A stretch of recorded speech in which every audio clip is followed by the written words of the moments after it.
The rain hammered Manhattan's Upper West Side with the kind of fury that sent tourists scrambling for overpriced umbrellas and reminded locals why they paid $3,000 a month for studios the size of walk-in closets. Inside Le Bernardin, the city's most exclusive French restaurant, the storm became distant theater through floor-to-ceiling windows that cost more to insure than most people earned in a year. White tablecloths stretched across the dining room like fresh snow, each place setting a work of geometric precision that would make a surgeon weep. Claire Morgan sat alone at table 7, her fingers wrapped around the stem of a Chablis glass she'd barely touched. 30 years old and worth $500 million, CEO of Morgan Tech, the youngest woman to take an artificial intelligence company public in Silicon Valley history. Her blonde hair swept into a chignon that had required 45 minutes and a stylist who charged $200 an hour. The black dress whispered Valentina with every slight movement, and the diamonds at her throat caught the ambient light like captured stars. She checked her phone for the 4th time in 10 minutes, then forced herself to set it face down on the table. 8 years since her last first date.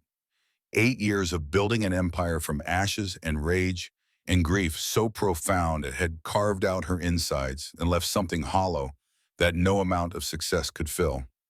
Her assistant Emma had created the profile against explicit instructions, downplaying the money and the magazine covers and the board meetings, where grown men twice her age fell silent when she spoke. Just Sophie, who works in tech, looking for connection, tired of being alone. The messages had poured in by the hundreds. She deleted them all unread until one stopped her finger mid-swipe. Ryan Mitchell, widowed father, raising daughter alone. The words had been simple, almost austere in their honesty. I know what it's like to lose someone and keep going for the sake of a child. If you ever want to talk to someone who understands that particular kind of tired, I'm here. She'd agreed to one dinner, telling herself it meant nothing, that she was only pacifying Emma, who'd staged an intervention after finding her crying in the office at midnight on another Mother's Day spent alone. Now, watching rain streak the windows while couples murmured over Dover sole and lobster thermidor, her hands trembled with a possibility she hadn't felt in 8 years. The door opened. A mountain of a man stepped through, water streaming from shoulders that belonged on a statue commemorating war and sacrifice. 6'2" and somewhere north of 220 pounds. All of it earned through discipline that showed in the way he moved, careful and controlled, even while soaked to the bone. His suit pulled tight across his chest, department store rather than designer. The fabric carrying the slightly wrong sheen that marked it as polyester blend instead of wool. One large hand gripped the smaller hand of an 8-year-old girl whose hair caught the restaurant's ambient light and threw it back like spun platinum. The child stopped walking. Her eyes, blue as winter sky, locked onto Claire's with an intensity that made the executive's breath catch in her chest. Tears spilled down the girl's cheeks, instantaneous and unstoppable, as if someone had opened a valve that had been sealed for years. The words came out in a rush, high and clear and certain. "Daddy, it's her, the lady from my dreams, the one who smells like rain and expensive flowers." Before the man could react, before Claire could process what was happening, the girl broke free and ran. Small hands grabbed Claire's, gripping with desperate certainty that transcended reason. "You're my real mom. I remember you." Claire's vision narrowed to a tunnel. The restaurant sounds faded beneath the sudden roar of blood in her ears. She stared at this child, this stranger with platinum hair and winter eyes, and felt the floor tilt beneath her chair. I've never met you before." The man reached them in 3 long strides, his face a mixture of mortification and concern. Up close, Claire could see the scars, a thin white line through his left eyebrow, another along his jawline that disappeared into the collar of his ill-fitting shirt. Military scars. She'd seen enough veterans at charity galas to recognize the particular geography of combat on human skin. "I'm so sorry." His voice carried gravel and exhaustion, the particular timbre of someone who'd spent years shouting orders over helicopter, rotors, and automatic weapons fire. "Ava, sweetheart, you can't just run up to people like that. I'm Ryan Mitchell. This is my daughter. She has a very active imagination." But Ava wasn't listening. She held Claire's hands and studied her face with the focused attention of an art historian examining a masterwork. "You used to sing to me, a sad song about sunshine and gray skies. You cried a lot. You smelled like this. She leaned closer, inhaling. Chanel and hospital smelled together. And you held me so tight like you were scared I'd disappear. The glass in Claire's hand hit the table too hard. Wine sloshed over the rim, spreading across white linen like blood on snow. How could this child know about the perfume? Claire's signature scent, the one luxury she'd maintained even during the Oakland studio days, bought one precious bottle at a time when she could afford nothing else. And the hospital, she'd given birth at San Francisco General, the public hospital that had accepted her Medicaid when her mother had cut off her insurance along with everything else. Ryan pulled Ava back gently but firmly. I really am sorry. She's been having these episodes, very detailed stories about people she meets. Her therapist says it's normal for gifted kids, just an overactive imagination working through attachment issues. Claire forced herself to breathe, to think through the shock in the way this child's face seemed to echo something she saw in the mirror every morning. How old is she? 8. Well, 8 and 2 months if you ask her. And where is her mother? Something broke across Ryan's face, a hairline fracture in his careful composure. Ava's adopted. My sister Sarah raised her from 2 months old. Sarah died 8 years ago in a car accident. She made me promise. His voice cracked. I'm all Ava has. We're all each other has. The waiter materialized with menus, bound in leather and embossed with gold, speaking rapid French that Claire understood, but Ryan clearly didn't. She ordered for them without thinking, her fluency automatic. Watching Ryan's face close off slightly as he registered yet another gulf between their worlds. When she selected a bottle of wine that cost more than his monthly car payment, he held up a hand. Just water for me. I'm driving. He helped Ava with her napkin, the movements practiced and tender, making sure the child was settled before he touched his own. Claire watched those hands, scarred, calloused, moving with military precision, tempered by infinite gentleness.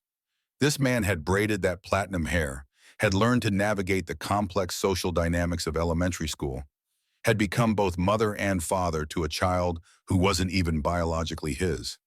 I really don't normally act like this with strangers, Ryan said, pulling Ava close in a gesture that was protective and apologetic all at once. But Ava twisted away, fixing Claire with those uncanny eyes. I'm not a stranger, I know you. You sing a different song than other people. You make You Are My Sunshine sadder, and you smell like flowers that come in black boxes. And you have a tiny scar behind your left ear from when you fell off your pink bicycle when you were 7. The world stopped. Claire's hand moved automatically to her left ear, fingers finding the small ridge of scar tissue she'd carried since childhood. A bicycle accident in the driveway of the Pacific Heights mansion. Her father, still alive then, catching her before Catherine could turn it into a lecture about grace and propriety. No one knew about that scar. Even her magazine profiles didn't mention it. She wore her hair to cover it, a vanity she'd never admitted to anyone. Ryan's face had gone pale. Ava, that's enough. We should go. But Claire couldn't move.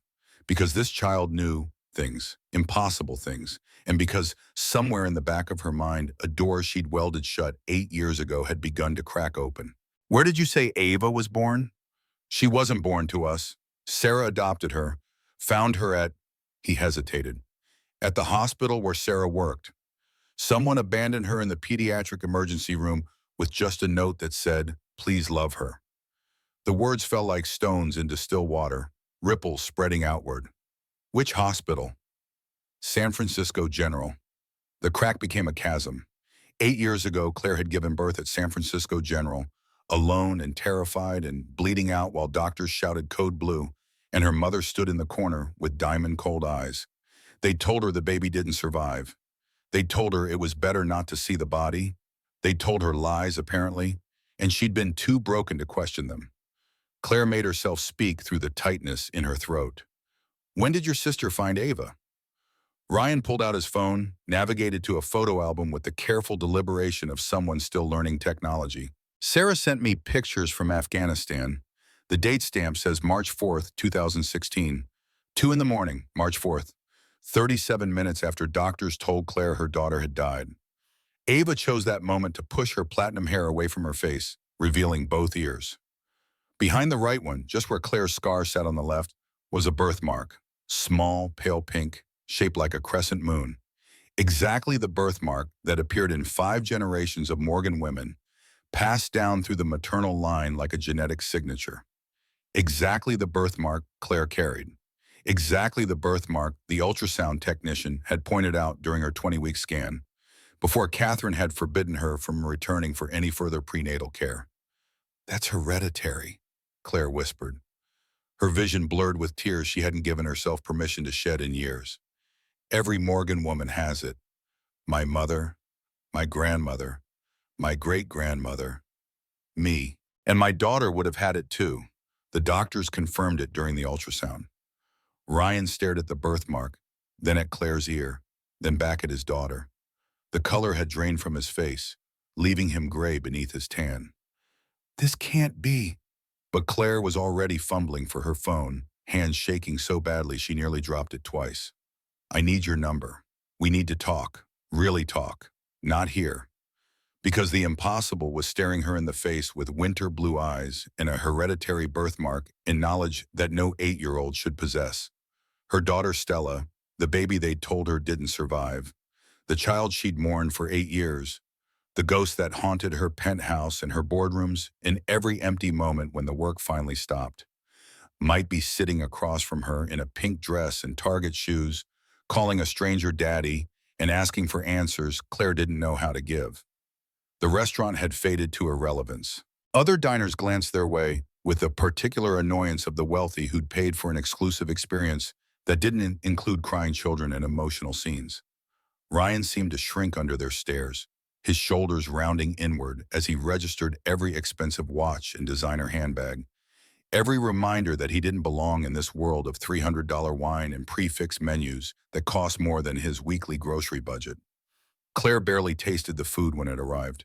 The Dover sole might have been cardboard for all she registered. Ava pushed pasta around her plate while pulling out a sketch pad from her backpack, flipping through pages with determined purpose.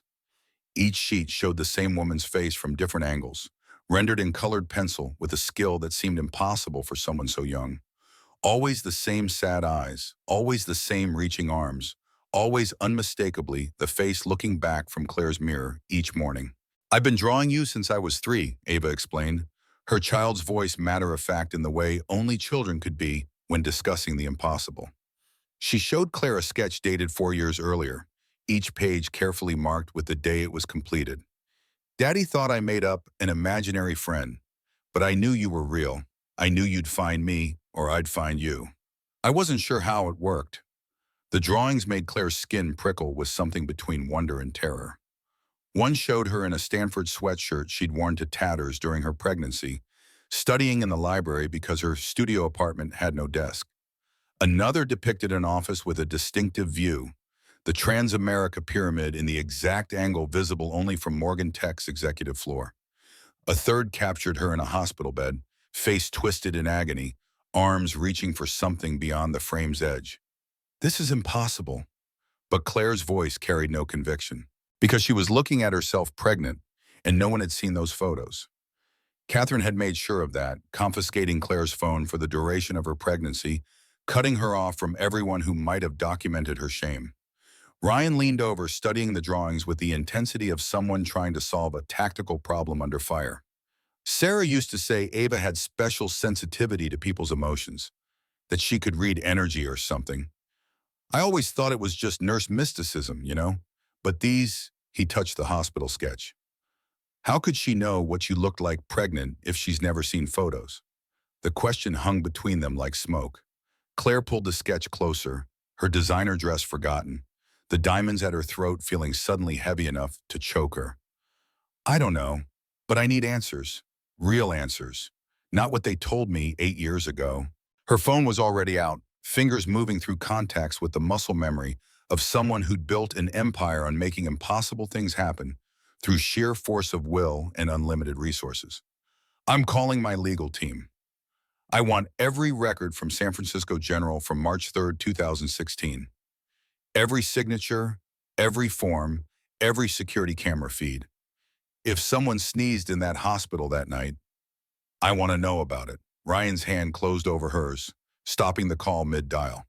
His palm was rough with calluses, warm and solid in a way that made her realize how cold her own hands had become. Claire, stop.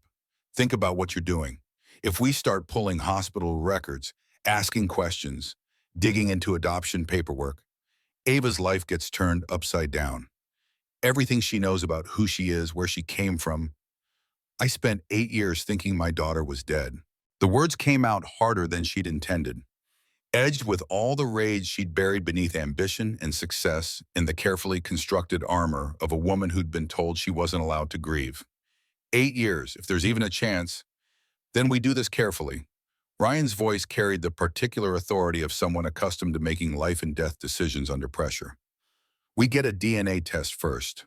Quiet, private, through a lab that doesn't ask questions. If it's not a match, we know this is just a strange coincidence. If it is, he swallowed hard. If it is, then we have proof before we start accusing hospitals of falsifying records. Claire wanted to argue, to unleash the full force of Morgan Tech's resources and her family's connections in 8 years of suppressed maternal fury. But something in Ryan's face stopped her. Fear, yes, the very real terror of a man who'd spent 8 years being the only parent Ava knew.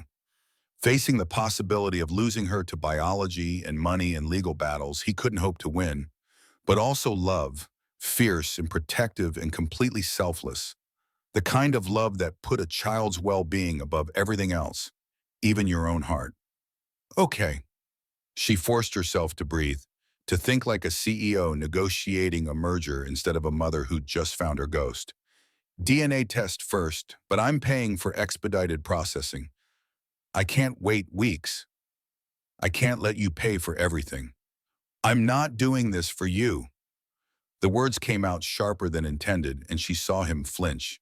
I'm sorry, I need to know. And if she's mine, if they lied to me, if someone took my daughter, her voice broke.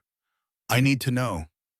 Ava had been quiet through this exchange, watching them both with those two old eyes.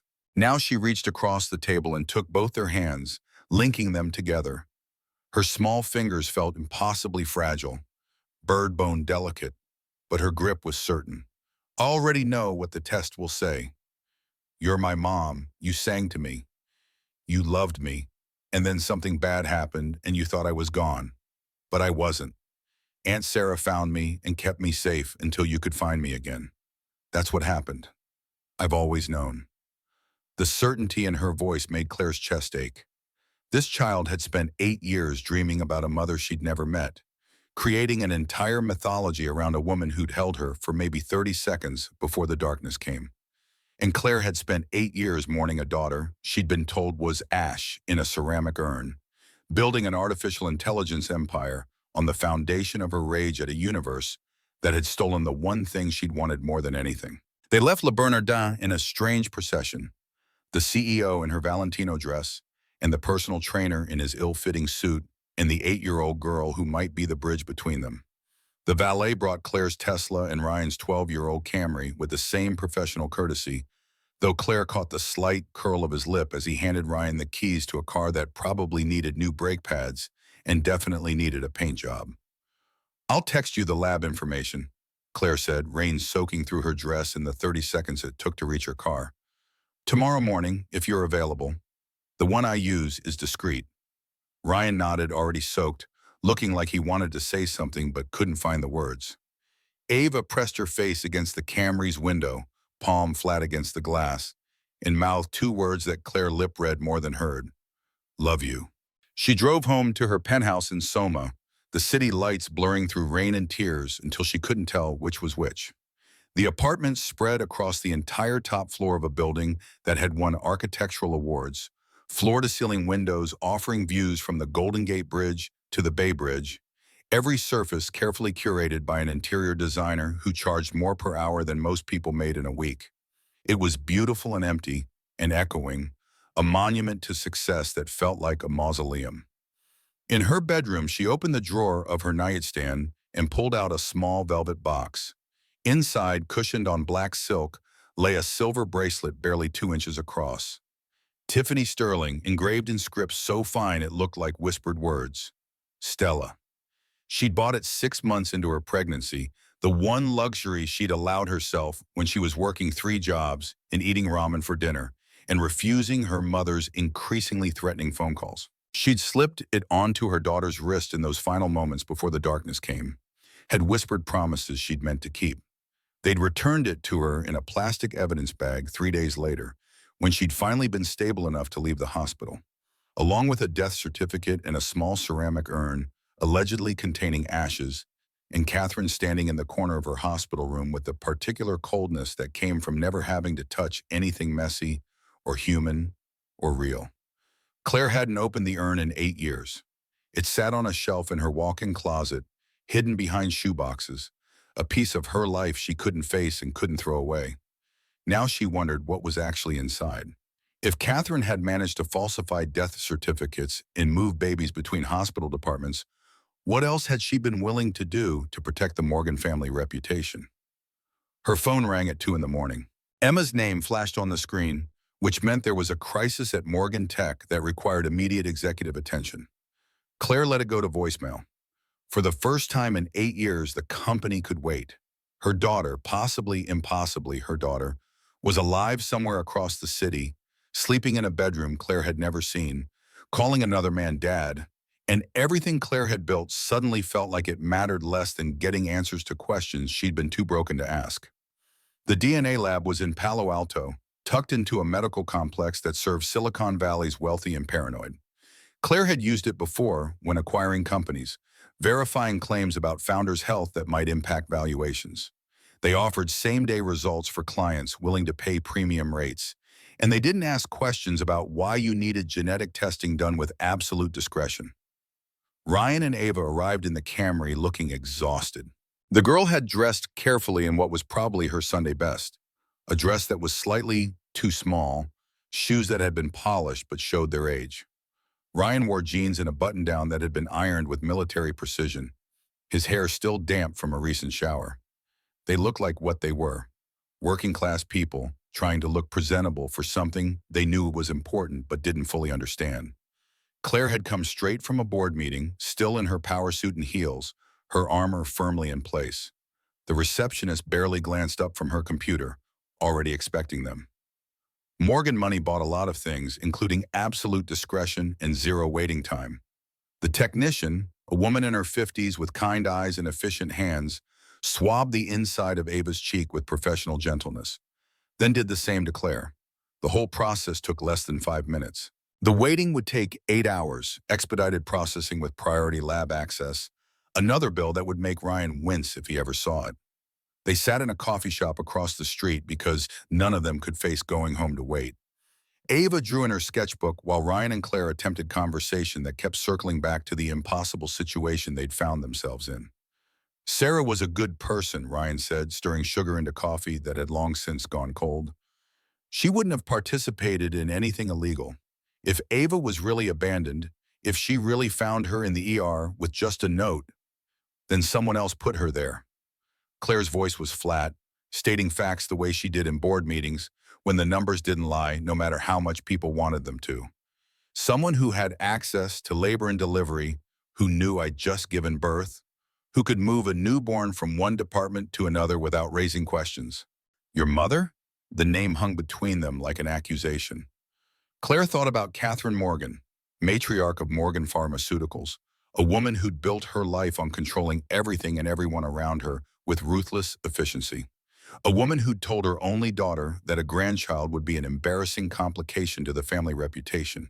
A woman who'd arrived at San Francisco General 30 minutes after Claire gave birth, dressed in a fur coat and diamonds despite the March rain, looking at her hemorrhaging daughter with disappointment rather than concern. My mother would consider it problem-solving. The words tasted bitter. She told me the baby died. She arranged the cremation before I was conscious enough to object. She handed me an urn and told me to move on with my life, that I was young and would recover, that Stanford was still waiting if I wanted to come back, that she might consider restoring my inheritance if I proved I'd learned my lesson. Ryan's jaw tightened. And you believed her? I was 22, alone, and I'd just lost enough blood that they kept me in ICU for 3 days. Yes, I believed her. I didn't have the strength or the resources or the knowledge to question a death certificate signed by doctors. And Claire's voice cracked. I didn't want to believe my mother would lie about something like that. That she'd let me think my daughter was dead if she wasn't. That's not problem solving. That's evil. Ava looked up from her drawing. Grandma Catherine isn't part of our life, is she? The question, delivered with childlike directness, cut through all the adult hedging and uncertainty. Claire met those winter blue eyes and felt something crystallize in her chest. Rage and love and protective fury all combining into something sharp enough to cut diamonds. No, sweetheart, she's not. The lab called at 4 in the afternoon. Claire answered on the first ring, putting it on speaker so they could all hear. Dr. Sarah Kim's voice was professionally neutral.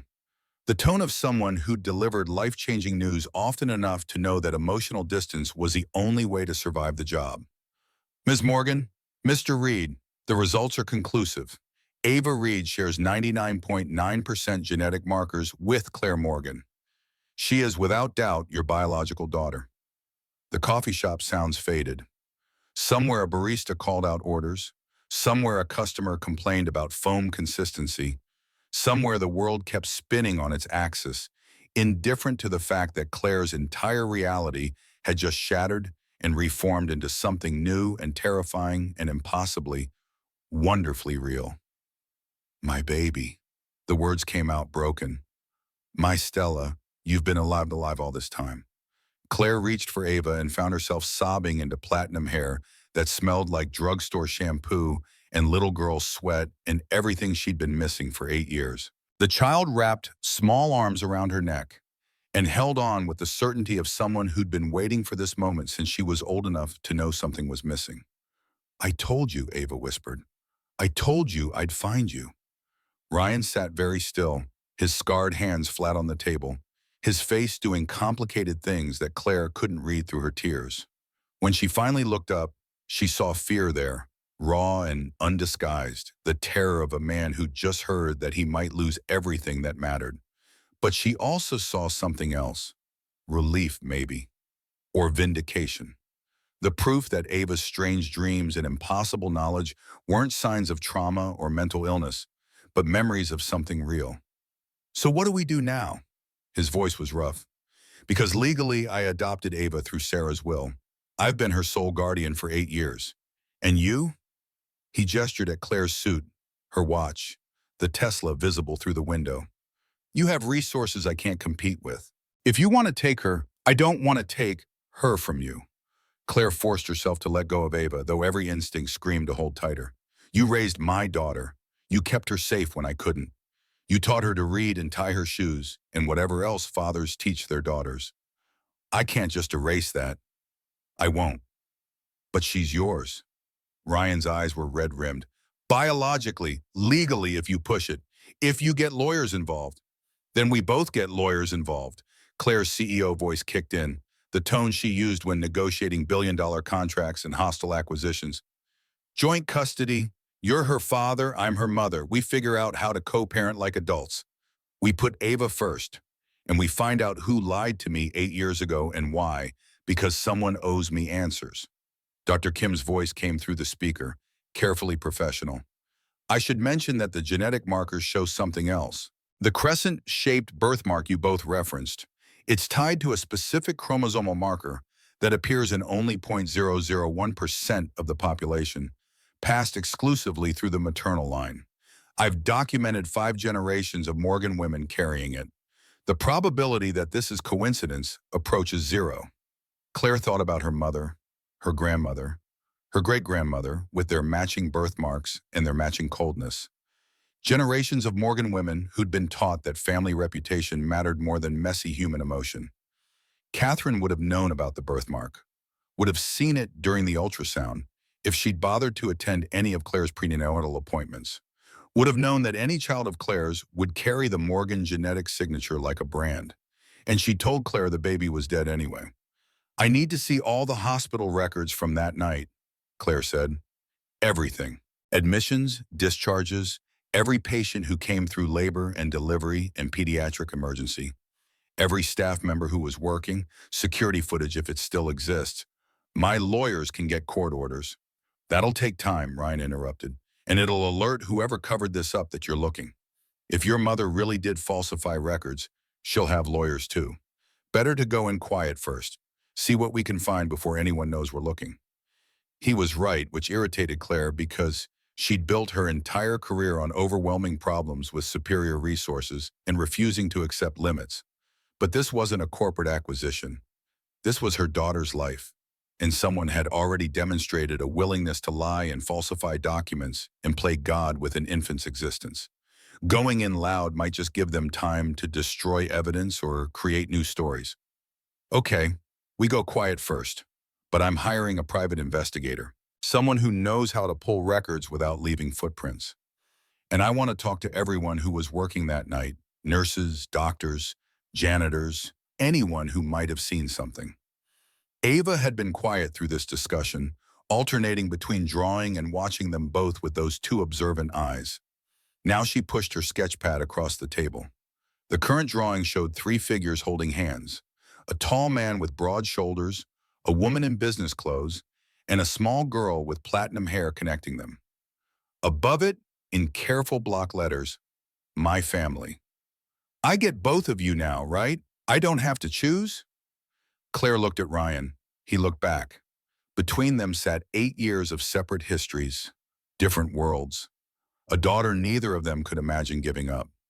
But also between them sat a child who'd spent her whole life feeling incomplete, dreaming about a mother she'd never met, trying to fill a space that had always been empty. You get both of us, Claire said. Always. We're figuring out the details, but that part isn't negotiable. You have a mom and a dad who both love you more than anything. Even if we barely know each other, Ryan added with a slight smile that didn't quite reach his eyes. Even if we're from completely different worlds. Even if this is going to be complicated and messy and probably involve a lot of difficult conversations, you're stuck with both of us. Ava's face lit up with joy so pure it hurt to witness. Claire felt something crack in her chest. The armor she'd built around her heart, developing hairline fractures that let in light and terror in equal measure. Because she had her daughter back, impossibly, miraculously back, but she'd also inherited a co-parent she didn't know, a shared custody arrangement that would require navigating two completely different lives, and the knowledge that someone she'd once trusted had stolen 8 years from both of them. They left the coffee shop as the sun began its descent toward the Pacific, painting the sky in shades of orange and gold that felt almost obscene in their beauty. Claire had a daughter. Ryan had proof that Ava's dreams weren't delusions. Ava had a mother, and somewhere in San Francisco, Catherine Morgan had no idea that the secret she'd buried 8 years ago had just clawed its way back to the surface and was coming for answers with the combined force of $500 million and a Navy SEAL's tactical precision. Claire drove back to Soma in silence, her hands steady on the wheel but her mind racing through implications and possibilities and the sheer impossible weight of what she'd learned. Her daughter was alive. Her daughter had been alive for 8 years, growing and learning and dreaming across the city while Claire built an empire on grief. Someone owed her those years, and she intended to collect with interest. Her phone lit up with notifications she'd been ignoring all day. Board meeting in an hour. Crisis with the latest algorithm deployment. 3 different vice presidents needing executive decisions. The carefully constructed machine of Morgan Tech requiring its CEO's attention to keep running. She looked at the messages and felt nothing but impatience for the time they'd steal from finding answers. 8 years ago, when they'd handed her that urn and told her to move on, she'd thrown herself into coding with manic intensity. 18-hour days building an algorithm that could detect infant health crises hours before traditional methods. Her rage had fueled innovation. Her grief had driven perfection. The startup had exploded when major hospitals recognized its life-saving potential, and Claire had taken it public at 28 because success felt like the only revenge available against a universe that had stolen her daughter. Now success felt hollow. The penthouse and the Tesla and the magazine covers meant nothing compared to 8 years of first words and first steps and bedtime stories she'd never read. Someone had stolen those moments, had looked at a newborn baby and Claire's hemorrhaging body, and decided that family reputation mattered more than either of their lives. She pulled into her building's garage and sat in the car, hands gripping the steering wheel, while security cameras recorded her breakdown with indifferent mechanical precision. The sobs came from somewhere deep, 8 years of suppressed grief finally finding voice. She'd been so strong. She'd survived Stanford and childbirth and disinheritance and loss that should have destroyed her. She'd built an empire and proved everyone wrong and showed her mother that she could thrive without the Morgan family money or blessing or conditional love. But she'd never stopped being the 22-year-old girl who'd held her daughter for 30 seconds before the world went dark. She'd never stopped being the mother who'd sung a lullaby she'd made up during labor, promising love and protection she'd failed to deliver. She'd never stopped grieving for the tiny weight in her arms and the possibility of who that child might have become. Now she had a chance to find out. Now she had a daughter who drew obsessively and tested in the gifted range and remembered things she shouldn't be able to remember. Now she had answers to find and justice to pursue, and a man named Ryan to navigate co-parenting with despite coming from completely different worlds. Her phone buzz, text from a number she didn't recognize. Ryan's, she realized, the message brief and military direct. Got home safe. Ava's asking when she'll see you again. Tomorrow? Claire typed back with shaking fingers. Tomorrow. My place or yours? The response came immediately. Neutral ground, park. Ava likes Golden Gate, smart. Meeting at either of their homes would establish a power dynamic, make someone feel invaded or uncomfortable. A park was public, safe, neutral. Claire appreciated the tactical thinking, even as it reminded her that this man had spent years in active combat zones learning to assess threats and plan operations with precision. Golden Gate Park at 10, she sent back, near the playground. She made it upstairs to her penthouse before the next wave hit. 8 years of thinking her daughter was ash in an urn. 8 years of wondering what her child would have looked like, sounded like, grown into. 8 years of missing a ghost. And all that time, Stella had been alive across the city, dreaming about a mother with sad eyes who smelled like expensive flowers and sang songs about sunshine and gray skies. Claire pulled out her laptop and started making lists, the only way she knew to process emotion too big to feel all at once. Hospital records to subpoena, private investigators to hire, lawyers to brief, timeline to reconstruct. Because someone had made decisions that night.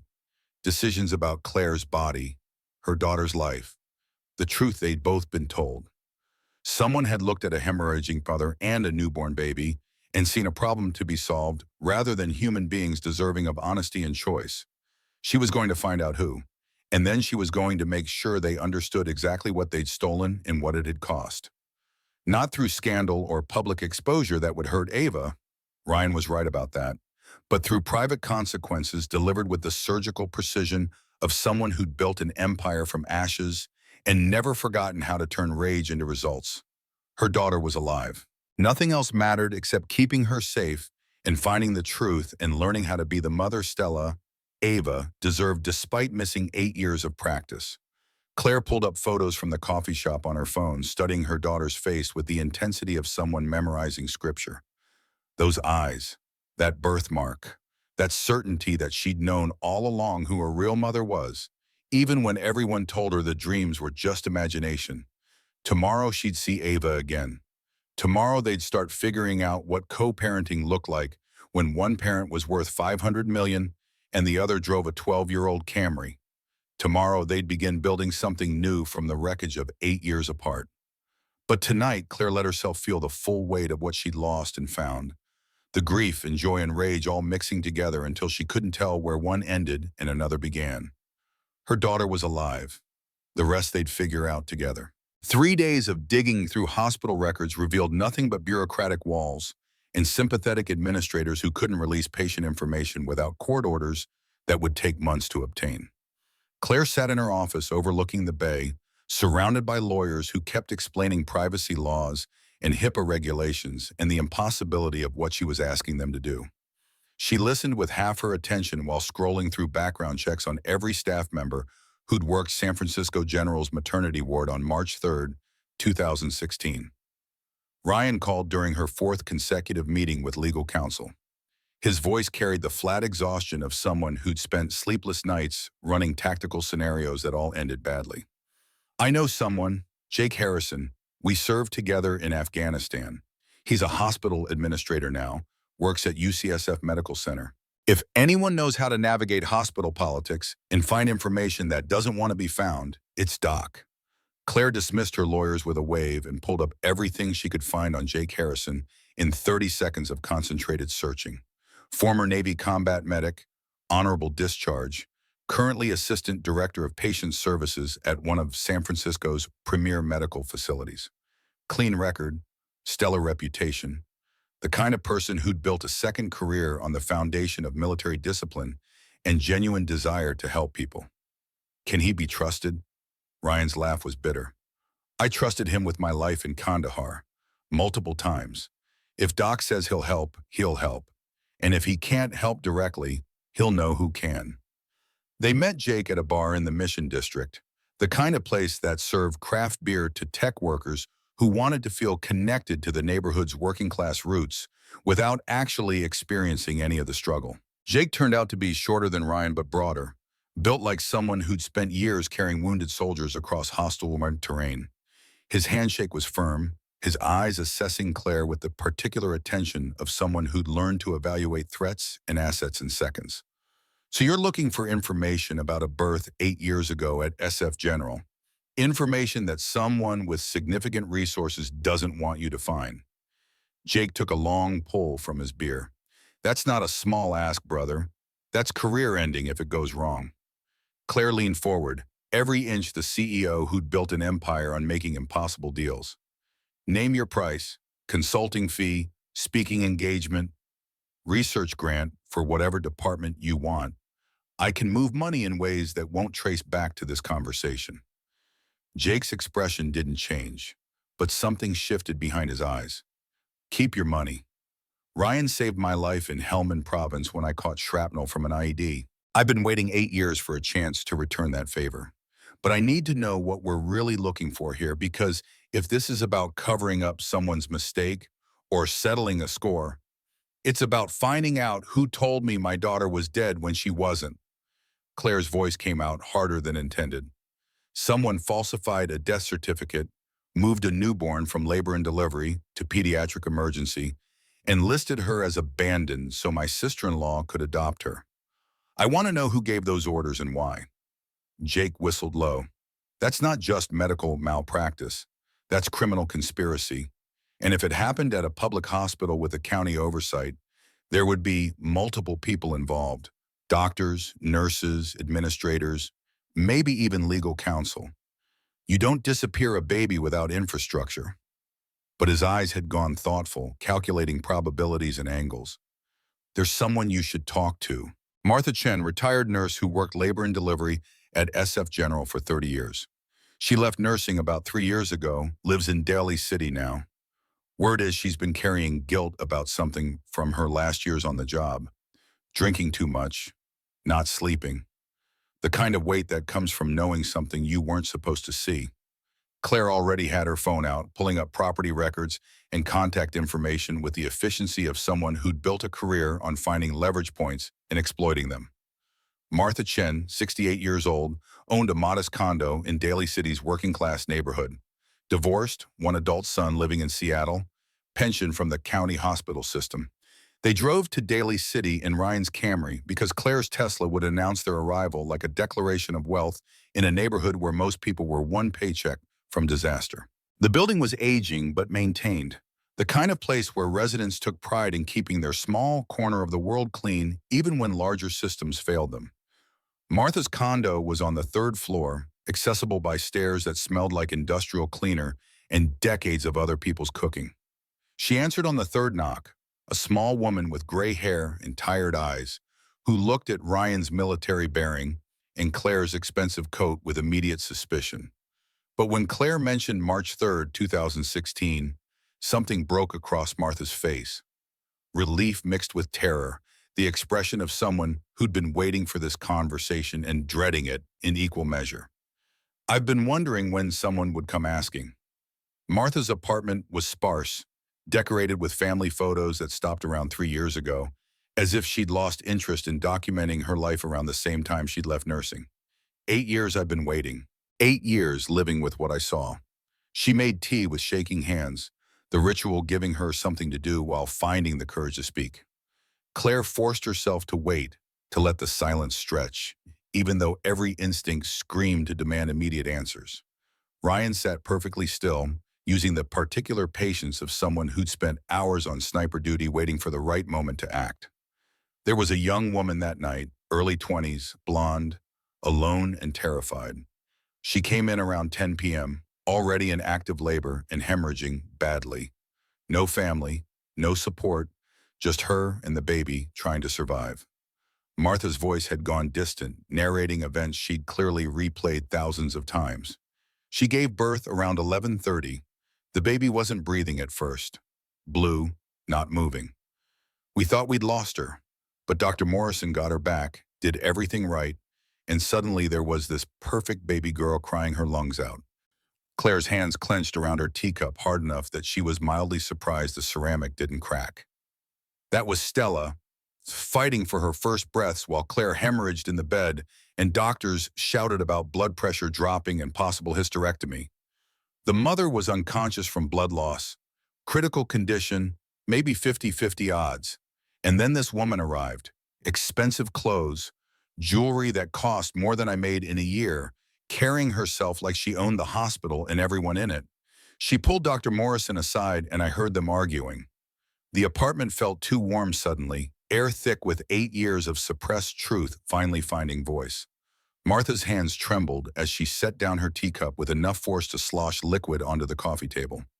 The woman said the situation was unacceptable, that her daughter's future couldn't include complications. She used that word specifically, complications, like the baby was a problem to be solved rather than a human being. Then she mentioned a number, 6 figures. Dr. Morrison hesitated, but she kept talking about careers and opportunities and making problems disappear quietly.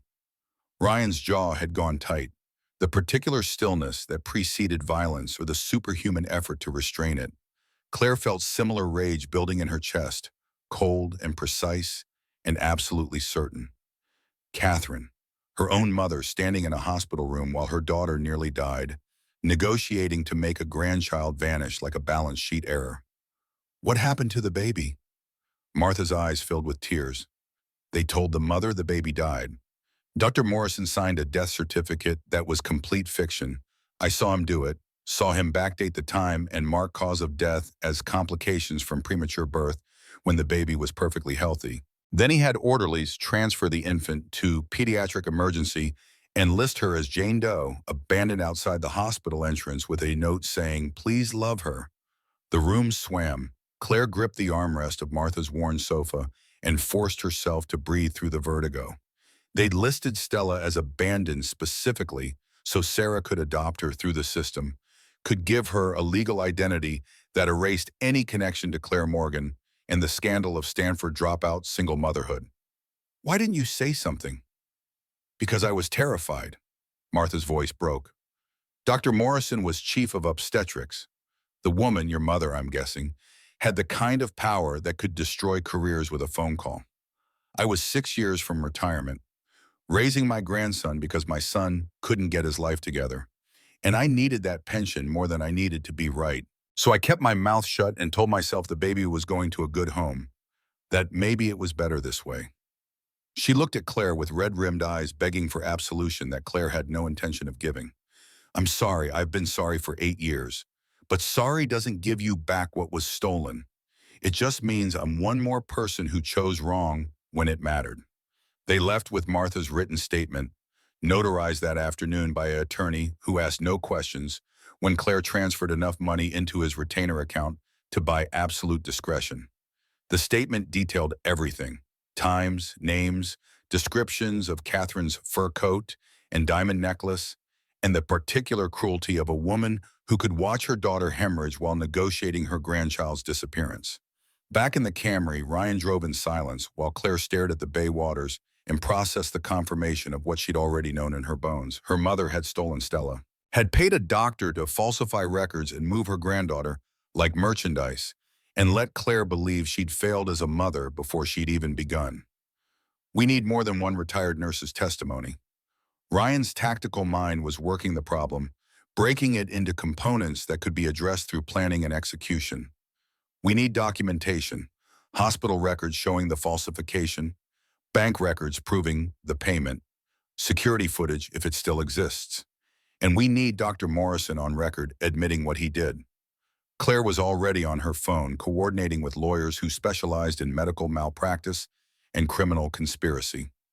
Getting court orders would take time, but she had leverage the courts didn't. Money and connections and the kind of focused rage that could move bureaucratic mountains when properly directed. By the time they reached her office, she had a team assembled that would have done credit to a military operation. 2 weeks of legal maneuvering produced a court order compelling San Francisco General to release all records from March 3rd and 4th, 2016. The hospital administrator who delivered them looked like he'd aged a decade overnight. The particular gray pallor of someone who just discovered his institution had been used for something criminal and now faced the consequences. The records told the story Martha had outlined with damning precision. Baby Morgan, born 11:32 p.m., death certificate filed at 11:47 p.m. with cause of death listed as complications from premature birth, despite APGAR scores indicating a healthy infant. But someone had made a mistake. The original time of death had been visible under black marker, showing 12:15 a.m. before being changed to make it seem like the baby had died during birth rather than after. And there, in the pediatric emergency admission log, baby Jane Doe, admitted 12:15 a.m., found outside hospital entrance, note attached reading, please love her. Same time, same hospital, same infant, moved between departments like paperwork rather than a human being, with a mother bleeding out 2 floors above. The bank records took longer, required federal subpoenas, and the kind of legal pressure only unlimited resources could bring to bear. But eventually they surfaced. Wire transfer from Catherine Morgan to Dr. Richard Morrison, $75,000, dated March 4th at 8 a.m., memo line reading consulting fee. Claire spread the documents across her desk and felt something settle into place. The cold certainty of someone who'd just been handed irrefutable proof and intended to use it with surgical precision. This wasn't a mistake or a miscommunication or even well-intentioned meddling. This was premeditated theft, planned and executed by people who'd valued reputation over human life. Dr. Morrison retired 5 years ago. The private investigator Claire had hired was efficient, inexpensive, and worth every dollar. Lives in Scottsdale, Arizona now. Golf community, nice house, comfortable pension. But he's had some financial troubles recently. Gambling debts, second mortgage on the house. The kind of pressure that makes people willing to talk if the price is right. They flew to Arizona on a private jet Claire chartered because commercial flights meant schedules and witnesses and the possibility of being recognized. Ryan looked uncomfortable in the leather seat, his body language screaming his awareness of the wealth disparity between them, but he'd agreed to come because Morrison would respond better to military authority than corporate power. Scottsdale in November was pleasant, dry heat and endless blue sky, and golf courses manicured to perfection, despite being built in a desert. Morrison's house was Spanish colonial with a 3-car garage, swimming pool, and mountain views that probably cost extra. They waited in the rental car until they saw him leave for his morning tea time, then intercepted him in the country club parking lot, where conversation would be private but observed enough that he'd feel safe. He recognized Claire immediately. Her face had been on enough magazine covers that even retired doctors in Arizona knew who'd revolutionized infant health monitoring. His own face went pale beneath his tan, the particular gray of someone confronting consequences they'd thought successfully buried. Miss Morgan, I wondered if you'd eventually find me. Ryan stepped forward, using his size and military bearing to establish implicit threat without saying a word. We have bank records showing Catherine Morgan transferred $75,000 to you on March 4th, 2016. We have hospital records showing you signed a falsified death certificate, and we have testimony from a nurse who watched you move a healthy infant from labor and delivery to pediatric emergency and list her as abandoned. Morrison looked around the parking lot, calculating odds and options. Whatever you think you know, We don't think, we know. Claire's voice carried the absolute certainty of someone holding all the cards. You took money from my mother to declare my baby dead when she wasn't. You created false documentation. You participated in what amounts to kidnapping. The statute of limitations on fraud is 4 years in California, but conspiracy has no limit. Neither does the moral obligation to tell the truth when you've stolen 8 years from a mother and her child.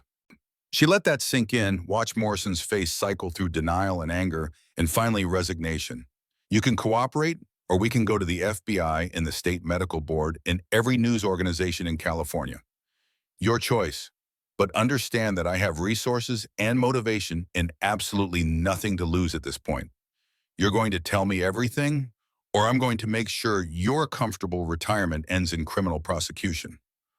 Morrison's shoulders sagged. He looked old suddenly, the particular exhaustion of someone who'd made terrible choices and spent years trying to outrun the consequences. Catherine approached me 3 weeks before your due date. She already had your medical records. I don't know how she got them, but she had everything. Ultrasounds, blood work, projected delivery date. She offered me $50,000 to declare the baby stillborn, regardless of what actually happened during delivery. The parking lot was silent except for distant lawnmowers and someone practicing chip shots. Claire forced herself to breathe through the confirmation that this had been planned, that Catherine had decided weeks in advance to steal her grandchild rather than tolerate the scandal of illegitimate birth. When the baby was born healthy, I panicked. Catherine doubled the offer. She said she'd handle everything, move the baby to another department, create a new identity, make sure it got adopted through proper channels. I just had to sign the paperwork and keep my mouth shut. Ryan's hands had clenched into fists. You're a doctor. You took an oath to do no harm. That baby could have died in the transfer. The mother almost did die, and you let her believe her child was dead. How do you sleep at night? I don't. Morrison's voice was flat. I haven't slept well in 8 years. I told myself I was helping, that the baby would go to a stable home, that the mother was too young and unstable to raise a child properly, that Catherine was protecting her daughter from a mistake that would ruin her life. But I always knew it was wrong. He signed a notarized statement that afternoon, his lawyer present but silent, knowing there was no defense for what the old man had done. Claire recorded everything on her phone, creating redundant documentation that couldn't be destroyed or disputed. By the time they flew back to San Francisco, she had enough evidence to destroy Morrison's reputation and pursue criminal charges. But prosecution would mean publicity, would mean Ava's face in newspapers and her story dissected by strangers, and the Morgan family's scandal exposed for entertainment rather than justice. Claire thought about her daughter sketching in a classroom, making friends, building a life that was stable and normal despite the strangeness of her origins. Did she have the right to burn that down for revenge? The decision crystallized when Ava asked 2 days later, while they were having dinner at a Thai restaurant that Ryan swore had the best pad Thai in the city, "Are you going to put Grandma Catherine in jail?" Both adults froze. Claire had been carefully not mentioning Catherine around Ava, letting the child process having a mother, without adding the complication of why that mother had been absent.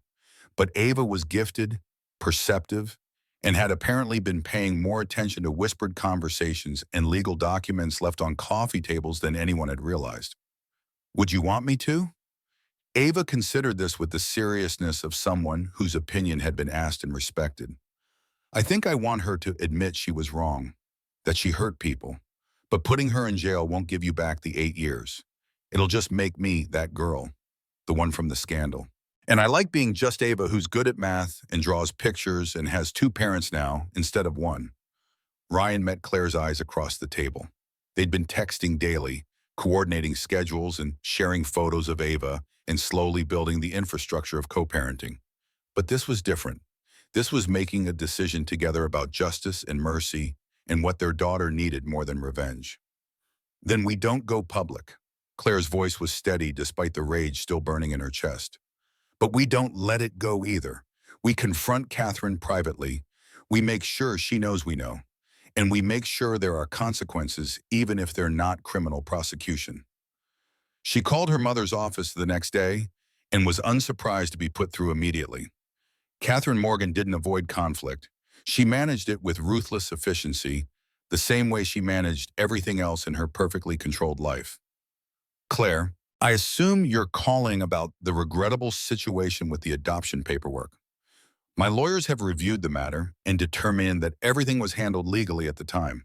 If you're considering litigation, I'm not litigating. I'm informing you that I know what you did, that I have signed statements from Martha Chen and Dr. Morrison detailing exactly how you paid $75,000 to have my daughter declared dead and moved to another department so she could be adopted without my knowledge or consent, that I have bank records and hospital documentation and enough evidence to pursue criminal charges if I wanted to.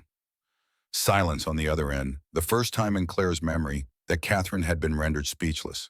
When her mother finally spoke, her voice carried the particular coldness that came from 3 generations of Morgan women who'd been taught that emotion was weakness. I did what was necessary to protect you.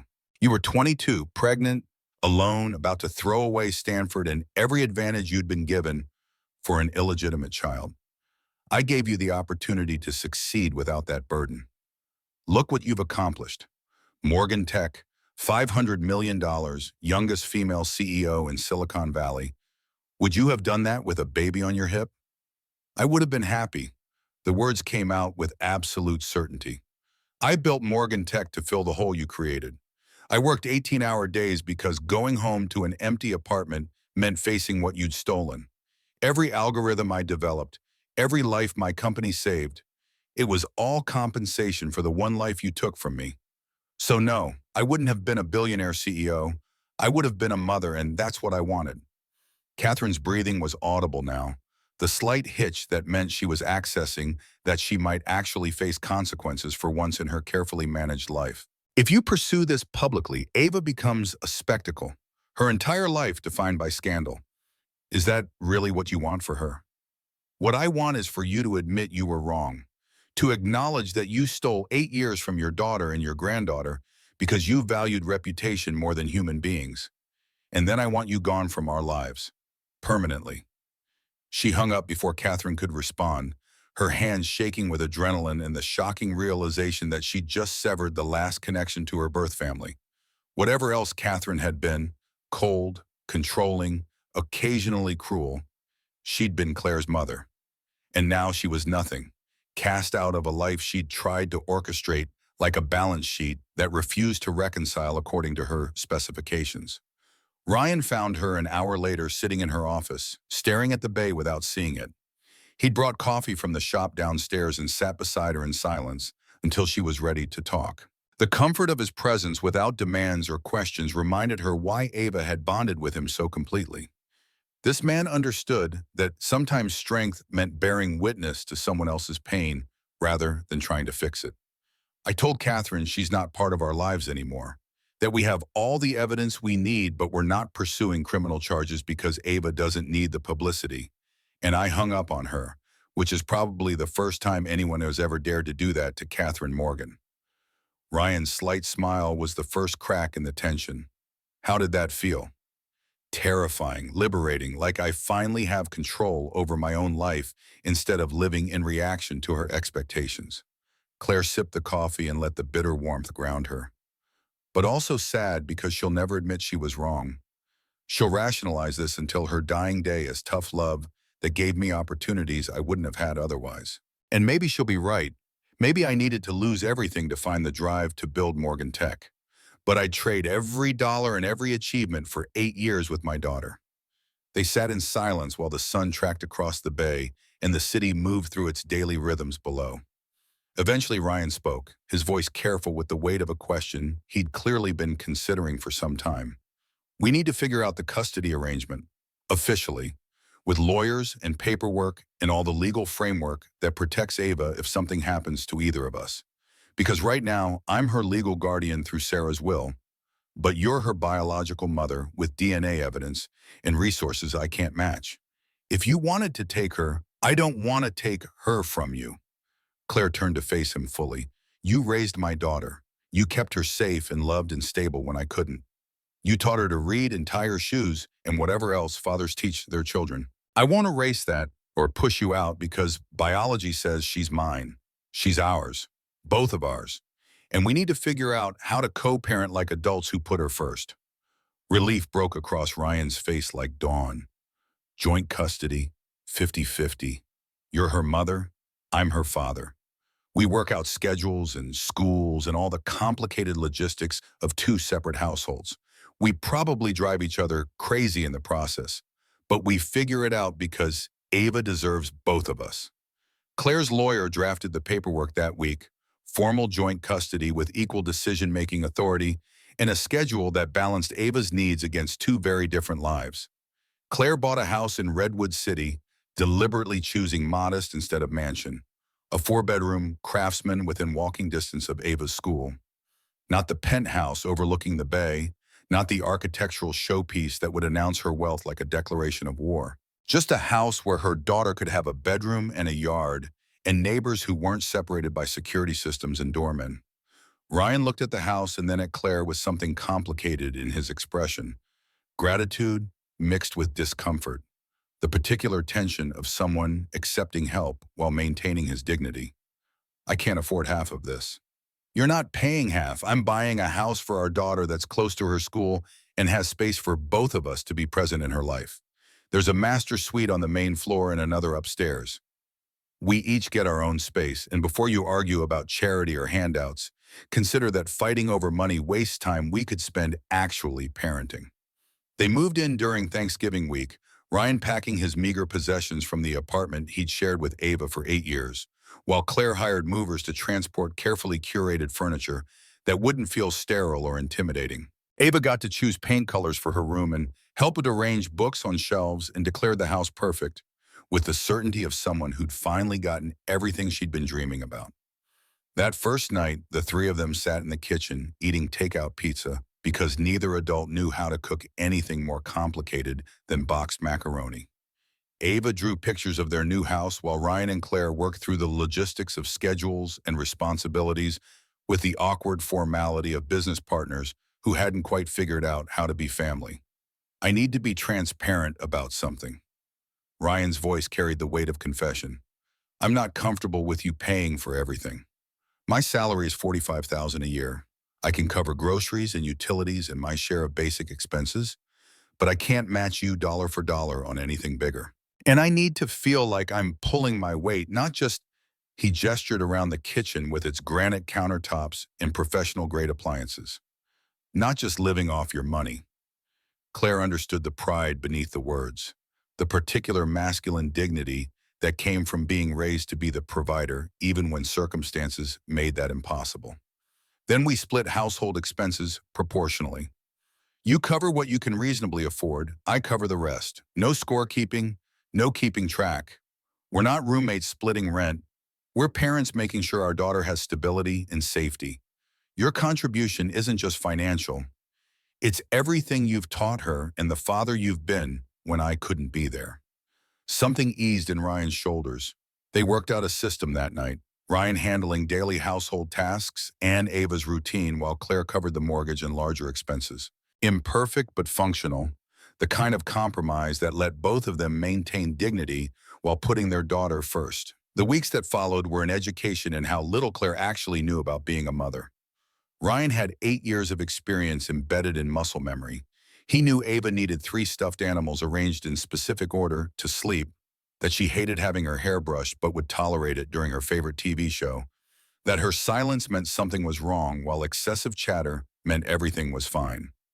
Claire fumbled through bedtime routines and school pickups and the complex social dynamics of elementary school with the humbling realization that no amount of business success prepared you for navigating the playground politics. Ryan taught her with patient precision, creating what he jokingly called parent boot camp, lists of Ava's preferences, charts of her schedule, explanations of the emotional cues that telegraphed her internal state. Claire studied like it was a hostile acquisition, taking notes and asking questions and slowly building competence through sheer determination. The breakthrough came 6 weeks after they'd moved in together. Ava woke at 2 a.m. from a nightmare, crying about losing her mother again. Ryan started toward her room from long habit, but Ava's voice stopped him in the hallway. I want Claire, I want my mom. Claire stumbled out of bed in panic mode, no idea what she was doing, but certain she couldn't fail at this. She found Ava curled under blankets, small bodies shaking with sobs that seemed too big for her frame. There was no script for this, no business strategy or tactical plan, just instinct and the muscle memory of having wanted this for 8 years. She climbed into Ava's bed and pulled her daughter close, letting the child burrow against her chest while the crying gradually subsided. And then, without thinking, she started humming, the lullaby she'd made up during labor, the one she'd sung for 30 seconds before the world went dark. Ava went still, then relaxed completely and whispered into the darkness, "I knew you'd come back. I always knew." They fell asleep like that, mother and daughter finally together, when Claire woke in the morning with a crick in her neck and Ava's hair in her face. Ryan was standing in the doorway with an expression she couldn't quite read. Something had shifted between them in that moment, from strangers co-parenting to something more fragile and real, built on shared love for the child sleeping between them. Living together revealed the vast distances between their worlds in ways the early co-parenting hadn't. Claire discovered that Ryan woke at 5:30 every morning for a run, military habit he couldn't break, and made coffee with enough noise to wake everyone in a 3-room radius. He discovered that she needed complete silence before 7 a.m. and worked until midnight most nights, the blue glow from her laptop leaking under her bedroom door like accusation. They circled each other in the kitchen with the wariness of strangers learning to share territory, each hyper-aware of taking up too much space or asking for too much accommodation. The real education came in watching Ryan parent. He had systems for everything, routines built from 8 years of trial and error that Claire disrupted with her presence. Morning battles over whether Ava needed a jacket, Ryan insisting because the weather forecast called for wind, Claire arguing that the child should learn to assess her own comfort level and accept natural consequences. School pickup logistics where Ryan knew every teacher and parent by name, while Claire kept mixing up which mother belonged to which classmate. Homework battles where Ryan had learned exactly when to push and when to let Ava struggle through frustration, while Claire wanted to solve everything immediately with adult intervention. "You're helicoptering." Ryan's voice was patient but firm after Claire had spent 20 minutes explaining a math problem Ava needed to figure out herself. "She's gifted, which means she needs to learn how to struggle with difficult concepts. If you solve everything for her, you're teaching her that she's not capable." Claire bit back a sharp response about how she'd built a $500 million company through solving problems efficiently, and maybe that skill set had value. But watching Ava's face, frustrated but determined, she recognized the fallacy. Her daughter didn't need a CEO. She needed a mother who could sit with discomfort and trust the child to find her own way through. How do you know when to help and when to back off? Ryan considered this with the seriousness of someone who'd asked himself the same question 1,000 times. I ask myself if intervening serves me or serves her. If I'm helping because watching her struggle makes me uncomfortable, that's about me. If I'm helping because she's genuinely stuck and needs a tool she doesn't have yet, that's about her. Most of the time, it's about me wanting to fix things instead of letting her learn to fix herself. The words lodged somewhere in Claire's chest, applicable to far more than homework. She'd spent 8 years fixing problems with money and strategy and overwhelming force, building an empire because she couldn't build the family she'd wanted. Now she had the family, messy and complicated and requiring skills she'd never developed, and all her usual tools felt inadequate. 3 months into their arrangement, Claire finally admitted defeat. "I don't know what I'm doing. I can manage a board meeting with hostile investors, but I can't figure out why Ava won't eat breakfast on Wednesdays or why she melts down over socks that feel wrong. You make it look easy, and I'm failing at the most basic parts of being her mother." They were sitting on the porch after Ava had gone to bed, the evening air carrying the smell of jasmine from the neighbor's yard and the distant sound of traffic on El Camino Real. Ryan leaned back in his chair and studied her with an expression she couldn't quite read. "You know how many times I screwed up the first year? I once gave Ava formula that was too hot and panicked when she screamed. I forgot to change her diaper before putting her down for a nap, and she woke up with a rash. I called my SEAL buddies at 3 in the morning because I thought she'd stopped breathing. She was just sleeping deeply." Being a parent isn't about getting it right every time. It's about showing up even when you're terrified and loving them through the mistakes. Claire thought about her own mother, who'd never admitted uncertainty about anything, who'd governed their household with the same ruthless efficiency she brought to board meetings and charity galas. Catherine had raised a daughter, but never seemed to actually parent. There had been nannies for the messy parts and boarding schools for the inconvenient phases and trust funds instead of time. Claire had sworn she'd be different, but now she was discovering that good intentions without skills just meant making different mistakes. Teach me. The words came out smaller than intended. Show me what you've learned. I can replicate systems once I understand the logic. Ryan expanded on the parenting lessons he'd started, adding layers of subtlety Claire had missed. How to read Ava's silences. Thumb-sucking meant anxiety. Excessive drawing meant processing emotions. Quietness with eye contact meant something was bothering her, but she didn't have words yet. Which breakfast foods worked on which days based on mood and energy level. The precise arrangement of stuffed animals required for sleep. Mr. Buttons closest to her face. Princess whiskers at her feet. Peanut tucked under her arm, deviation meaning instant meltdown. Claire studied like it was an acquisition target, taking notes and asking clarifying questions, and slowly building competence through sheer determination. She still fumbled, reading too fast during story time, forgetting the specific way Ava liked her sandwich cut, accidentally scheduling a dentist appointment on the one afternoon Ava had art class. But the failures became less frequent, the successes more natural, until one morning she managed the entire routine alone while Ryan was at the gym and felt something close to competence. The shift happened so gradually that Claire couldn't identify the exact moment when Ryan stopped being her co-parent and became something more complicated. Maybe it was watching him fix the garbage disposal with patient expertise while explaining the mechanics to Ava, turning a household repair into a physics lesson. Maybe it was the night he cooked dinner for all of them. Nothing fancy, just tacos assembled with care. And the casual domesticity felt more intimate than any expensive restaurant. Maybe it was simply proximity and shared purpose. Two people united by love for the same child slowly discovering they might also like each other. She caught herself noticing things she'd been too overwhelmed to register before. The way his hair curled slightly when it needed cutting. The scar through his eyebrow that gave him a perpetual look of skepticism. How his hands moved with precise economy. No wasted motion, the product of military training that had become unconscious habit. The rumble of his voice reading bedtime stories with different character voices that made Ava giggle. 4 months into their arrangement, Ryan made pad thai that was genuinely excellent. Not Silicon Valley fusion pretending to be authentic, but the real thing learned from a chef at the Thai restaurant where he'd worked briefly between military discharge and finding steady personal training work.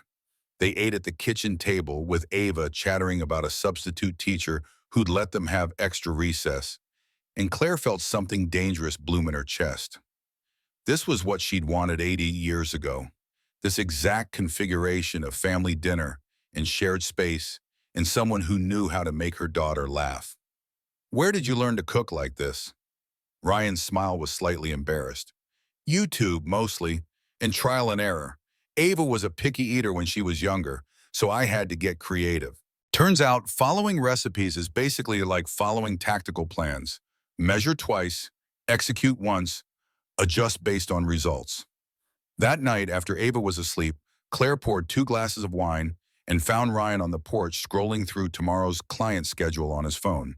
She handed him a glass and sat in the chair she'd started thinking of as hers, the one that faced the backyard where fireflies were just starting to emerge. Can I tell you something? Her wine-brave voice carried into the darkness. I think I'm falling for you, which is completely inappropriate and terrible timing and probably the worst idea I've had since dropping out of Stanford to have a baby. But it's true and I'm tired of pretending it's not. Ryan went very still. The silence stretched long enough that Claire started mentally composing the speech about how they could absolutely ignore this and maintain professional co-parenting boundaries, and she'd never mention it again. Then he set down his wine glass with deliberate care and turned to face her fully. I know. I've known for weeks, maybe longer, and it terrifies me because we're finally stable and Ava's happy, and if we mess this up, his voice cracked slightly. If we try this and it doesn't work, she loses her family again. That's not a risk I'm willing to take lightly. But his eyes told a different story, and Claire had built a career on reading subtext and calculating risk. So we're careful. We don't tell Ava until we're sure. We date like adults who understand the stakes and refuse to let this destroy what we've built. And if it doesn't work, she forced herself to voice the possibility. If we try and realize we're better as co-parents than partners, we figure out how to step back without burning everything down. Ryan studied her with the particular attention of someone assessing tactical viability. Then he leaned forward, close enough that she could see the flecks of gold in his brown eyes, and kissed her with a gentleness that felt like permission and question all at once. She kissed back, tasting wine and possibility and the terrifying hope that maybe she could have both, the daughter she'd lost and a partner who understood what it meant to build family from wreckage. They kept it quiet for 2 weeks, stealing moments when Ava was at school or after she'd gone to bed. Quick kisses in the kitchen between preparing lunches, hands touching while watching television.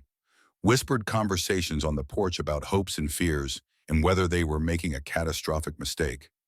Claire felt 16 again, sneaking affection and testing boundaries. Except this time the stakes included her daughter's emotional stability and a co-parenting relationship that couldn't afford to implode. Ava noticed anyway, because of course she did. Gifted children missed nothing. "Are you and Ryan dating?" She asked it over breakfast with the casual directness of someone asking about the weather. Because Emma's mom says when adults smile at each other like you do, they are usually dating. Claire glanced at Ryan, who looked equally caught. They discussed this exact conversation in theory, but not prepared for it actually happening over Saturday morning pancakes. "Would that bother you?" Ryan's voice was carefully neutral. "If we were?" Ava considered this with judicial seriousness. "I guess it would be weird at first, but also kind of nice. Like, I'd know you were both staying, not just because of me, but because you want to be together. That feels more stable than adults pretending they're just roommates when everyone can tell they're not." The wisdom of 8-year-olds delivered with perfect clarity. Claire felt something ease in her chest, permission granted from the person whose opinion mattered most. "Okay then. Yes, we're dating. We're being careful about it because you're our priority and we don't want to mess up the family we've built. But we like each other a lot. Is that okay with you?" Ava grinned with the particular triumph of someone who'd been waiting for adults to figure out something obvious. "Finally, Emma owes me $5. I told her you'd get together before Thanksgiving." The first real fight came 6 weeks later, triggered by Claire offering to buy Ava a new iPad for school. Ryan objected with unusual vehemence. The child didn't need $1,000 electronics. Half her classmates didn't have tablets. This was Claire trying to parent with money instead of actual presents. Claire countered that she could afford it easily and wanted Ava to have the same educational tools as her peers. Ryan shot back that throwing money at problems was Claire's solution for everything. From household repairs she could easily learn to do herself to avoiding the hard work of being present. The argument escalated faster than either of them intended, voices rising until they were both saying things designed to wound rather than resolve. Claire pointed out that Ryan's pride about money was getting in the way of giving Ava opportunities. Ryan responded that at least he'd actually raised their daughter instead of building a corporate empire as grief compensation. Claire went very still, and Ryan's face showed immediate regret, but the words couldn't be unsaid. She left, got in her Tesla and drove to the office and buried herself in work until 2 a.m. because that's what she'd always done when emotions got too big to process. When she finally came home, exhausted and wrung out, Ryan was waiting on the porch. "I'm sorry, that was unfair and cruel and not what I actually think. You didn't build Morgan Tech as compensation. You built it as survival.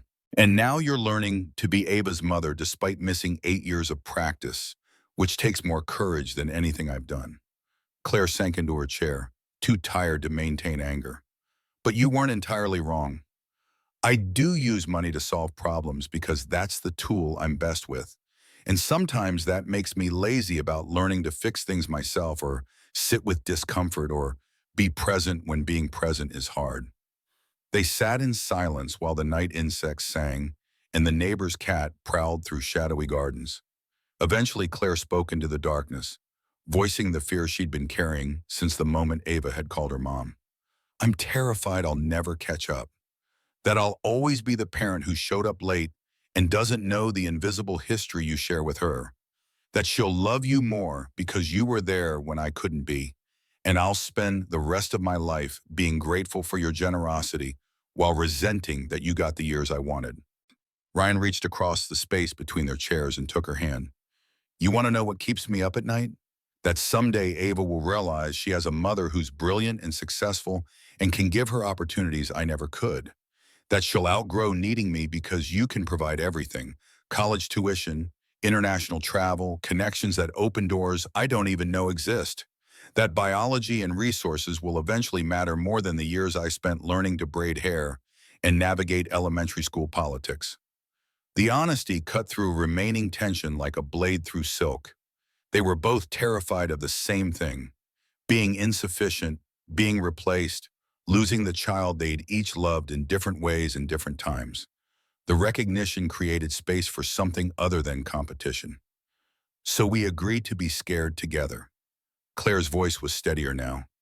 To be honest about the fears instead of letting them fester into resentment. And to keep putting Ava first even when that means compromising our egos or admitting we're wrong. Ryan pulled her into his arms, and she let herself sink into his solid warmth, feeling the particular safety of someone who shared her deepest terror and chose partnership over self-protection. This was different from the early kisses. This was the foundation they'd need if they were going to build something real instead of something that felt good until pressure tested its weak points. The breakthrough with Ava came 2 weeks after their fight, at 2 a.m. when nightmares pulled the child from sleep. Ryan started toward her room from habit, but Ava's voice stopped him. I want Claire. I want my mom. Claire stumbled from bed in panic mode, no script or strategy, just instinct and 8 years of wanting this exact moment. She found Ava curled under blankets, small body shaking with sobs that seemed too big for her frame. Without thinking, she climbed into bed and pulled her daughter close, and then she was humming. The lullaby she'd made up during labor, the one she'd sung for 30 seconds before the world went dark. Ava went still, then relaxed completely, whispering into the darkness, I knew you'd come back. I always knew. They fell asleep tangled together. When Claire woke with the Ava's hair in her face and a crick in her neck, Ryan was standing in the doorway with an expression she couldn't quite read. Something had shifted between them in that moment, from strangers navigating co-parenting to something more fragile and real, built on shared love for the child sleeping between them. The proposal came 4 months later, though Ava's relentless matchmaking had accelerated the timeline considerably. The child had orchestrated increasingly obvious scenarios, forgetting homework at Claire's office so both parents had to retrieve it together, claiming she needed both of them for parent-teacher conferences that could easily have been handled solo, drawing elaborate family portraits that featured Ryan and Claire holding hands while Ava beamed in the center. Ryan chose the park where Ava had learned to ride a bike, the patch of grass near the playground where they'd spent dozens of Saturday mornings. He went down on one knee while Ava pretended to play on the swings, but was obviously watching every moment with barely contained glee. I don't have much to offer. Can't buy you penthouses or private jets or the kind of luxury you could easily afford yourself. But I can promise to be the man who loves you on your worst days, who holds you through the grief of what was stolen, who teaches our daughter, that family isn't biology or money, it's the choice to show up for each other even when it's hard. The ring was simple silver with 3 small stones: sapphire, emerald, diamond. Ava's birthstone, his, hers, engraved inside in letters almost too small to read. Family by choice. It cost me $800. Took me 3 months to save. I know it's nothing compared to what you could buy yourself, but Claire cut him off with a kiss fierce enough to make Ava shriek with joy from the swings. When they broke apart, she was crying through her smile. It's perfect because it means us, because you saved for it, because it's not about carrots or status symbols. It's about 3 people who found each other despite every reason they shouldn't have. Ava sprinted over for a group hug that nearly knocked them all down, chattering about flower girl duties and whether she could pick her own dress, and does this mean she gets to call Ryan Dad officially instead of just in her head. They stood tangled together in the late afternoon sun while other park visitors smiled indulgently at the obvious proposal, and Claire felt the particular wonder of getting something she'd stopped believing she deserved. They married 8 months later in the backyard of their Redwood City house, 30 guests and string lights, and Ava serving as both flower girl and ring bearer with theatrical flair. Martha Chen attended, still carrying guilt, but granted this small redemption of witnessing the family she'd helped save. Ryan's Seal brothers showed up in force, gruff men going misty-eyed watching their brother marry the woman who'd given him back the joy they'd thought Afghanistan had killed. Claire's assistant, Emma, cried through the entire ceremony, vindicated in her 8-year campaign to get her boss to actually live instead of just work. The vows were simple. Ryan promised to make coffee quietly and teach her to cook more than takeout. Claire promised to stop trying to solve everything with money and learn to sit with discomfort. Both promised to put Ava first, always, even when that meant compromise and sacrifice and choosing family over ego. And Ava read a poem she'd written, something about families born from broken pieces finding ways to fit together, that left everyone reaching for tissues. The officiant pronounced them husband and wife. Ryan kissed Claire with the certainty of someone who'd earned this happiness through years of sacrifice and patience. Ava jumped between them for a group hug that became their first official family portrait, captured by Emma's camera and destined for the mantle. The reception spilled across the backyard as evening settled into night. Tank gave a toast about brotherhood extending beyond battlefields. Emma spoke about watching Claire build an empire to fill a void, then watching her learn that the real achievement was standing here in a modest house with a family built by choice. Aviva surprised everyone with her own toast, thanking Aunt Sarah for keeping her safe, and Daddy for never giving up, and Mommy for finding her way back.